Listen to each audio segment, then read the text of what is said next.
আমি যোৱা 51 সংখ্যক দ্বিবাৰ্ষিক নলবাৰী অধিৱেশনত আমি অসমৰ শিক্ষা জগতলৈ বৰঙণি আগবঢ়োৱা বিশিষ্ট ব্যক্তি দুগৰাকীক আমি শিক্ষাৰ লগত জড়িত।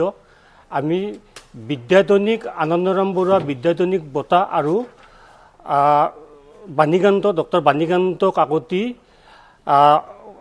ৰাজ্যিক সহবিদ্যাদৈনিক বঁটা আমি 51 সংখ্যক যোৱা অধিৱেশনৰ পৰা আমি আৰম্ভ কৰিছোঁ। এইবেলিও আমি এই বঁটাটো অটুট ৰাখিবলৈ চেষ্টা কৰি এইবেলি আমি বিশিষ্ট শিক্ষাবিদ সাহিত্যিক আৰু চিন্তাবিদ ডক্টৰ সমাৰজ্যোতি মহন্তলৈ আমি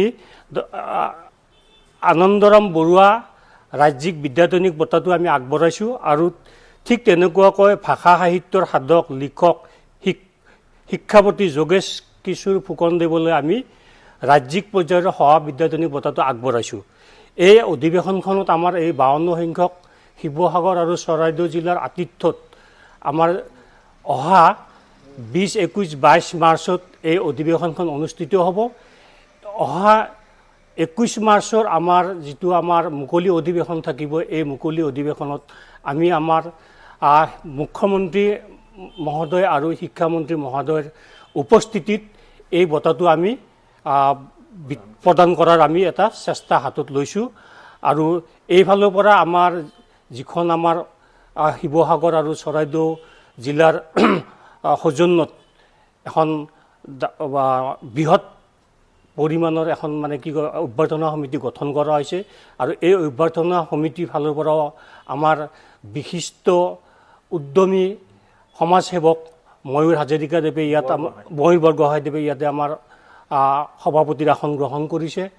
আৰু আমাৰ ইয়াত সাধাৰণ সম্পাদক হিচাপে আমাৰ ৰাজেন মিলি ডাঙৰীয়া আছে, আৰু কাৰ্যকৰী সভাপতি হিচাপে আমাৰ প্ৰশান্ত দত্ত, আমাৰ আব্দুল জব্বাৰ আৰু জয়ন্ত চুতীয়া ডাঙৰীয়াক আমি এখন লৈ পেলাই এখন, আৰু যুটীয়া সম্পাদক হিচাপে আমাৰ বজেন চুতীয়া ডাঙৰীয়াক লৈ আমি এখন ডাঙৰ অভ্যৰ্থনা সমিতি গঠন কৰিছোঁ।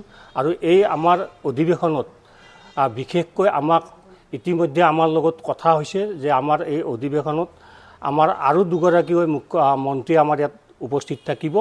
আৰু এই অধিৱেশন সম্পৰ্কত আমাৰ অভ্যৰ্থনা সমিতিৰ আমাৰ কাৰ্যকৰী সভাপতিক মই দুআষাৰ ক'বলৈ মই অনুৰোধ জনালোঁ। সন্থাৰ 52 সংখ্যক দ্বিবাৰ্ষিক অধিৱেশনখন অহা ইংৰাজী 20, 21 আৰু 22 মাৰ্চ তাৰিখে চৰাইদেউ আৰু শিৱসাগৰ জিলাৰ আমন্ত্ৰণ ক্ৰমে বুৰঞ্জী প্ৰসিদ্ধ শিৱসাগৰ জিলাত অনুষ্ঠিত হ'ব। এই সভাখনৰ কাৰণে বিশেষভাৱে যিখন অভ্যৰ্থনা সমিতি গঠন কৰা হৈছে, এই অভ্যৰ্থনা সমিতিত ময়ূৰ বৰগোহাঁইক সভাপতি, প্ৰশান্ত দত্ত, আব্দুল জব্বাৰ আৰু জয়ন্ত চুতীয়াক কাৰ্যকৰী সভাপতি, ৰাজেন মিলি ডাঙৰীয়াক সম্পাদক আৰু ব্ৰজেন চেতিয়াদেৱক যুটীয়া সম্পাদক হিচাপে লৈ সমিতি গঠন কৰা হৈছে।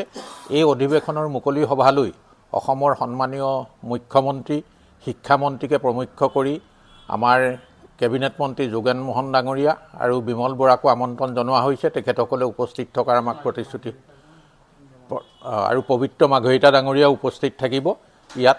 আৰু আমাৰ অধিৱেশনৰ প্ৰস্তুতি এতিয়া পূৰ্ণ গতিত চলি আছে। আমি ভাবিছোঁ যে শিৱসাগৰৰ এই অধিৱেশনখন অসমৰ বুৰঞ্জীত এখন প্ৰসিদ্ধ ঠাইত যেতিয়া অনুষ্ঠিত হ'ব, অসম বুৰঞ্জীত লিপিবদ্ধ হৈ থকাকৈ আমি অনুষ্ঠিত কৰিবৰ কাৰণে প্ৰয়াস কৰিছোঁ। আৰু আমি ভাবিছোঁ যে আমি সফলো হ'ম এই অধিৱেশনত।